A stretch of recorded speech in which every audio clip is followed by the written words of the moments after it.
17 minutes after 2 o'clock, let's shift gears, take you to the continent. The humanitarian crisis in Sudan is worsening as fighting intensifies in the region. In Fasher, Doctors Without Borders has warned that the threat to civilians will intensify given the looming closure of the area's last hospital. Let's unpack this further. We're joined this afternoon by Dr. Claudine, who is with Doctors Without Borders in Sudan. Dr. Meyer, thanks very much indeed for joining us. I mean, it's an incredibly difficult situation. That's probably an incredible understatement. But what goes in the decision to close what is the last hospital in Fasher? Good afternoon. Thank you for having me. Well, right now the hospital is not completely closed, but it's true that this Fasher Saudi hospital, which is the last remaining public hospital in the city that has the capacity to treat the wounded and perform surgery, has been hit by an attack once again. And the surgical ward was hit during the bombardment. And the maternity unit was also damaged. So this obliges us to do some adjustments. And this, you're talking about the attack that happened on the 11th of August, which was just last Sunday. Certainly not the first attack. In fact, the 11th attack at a hospital in Fasher since the fighting escalated in May. Yes, absolutely.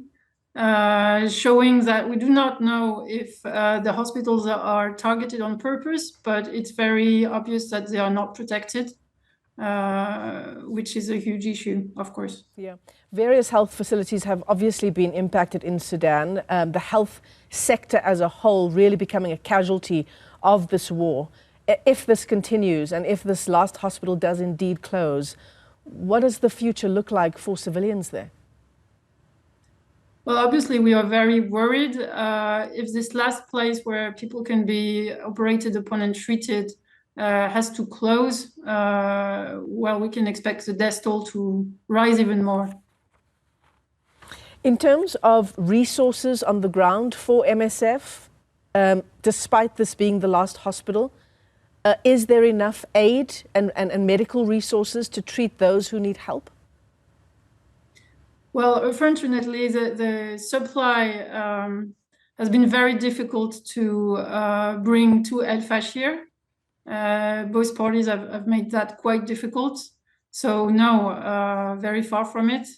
The needs are huge, and the needs are huge, sorry, and they are very far from being met. You know, when we talk about humanitarian aid, we obviously also talk about the risk of malnutrition and famine. What's an update that you have for us now for the region? Well, as you probably know, the famine was declared a few days ago in Zamzam camp. And well, we have one field hospital with 79 beds, as well as 2 health clinics there that are still fully operational. But yeah, we are deeply concerned about the situation, given the prior malnutrition and death rates that we could see were already very high. And it's obvious that the situation is only worsening.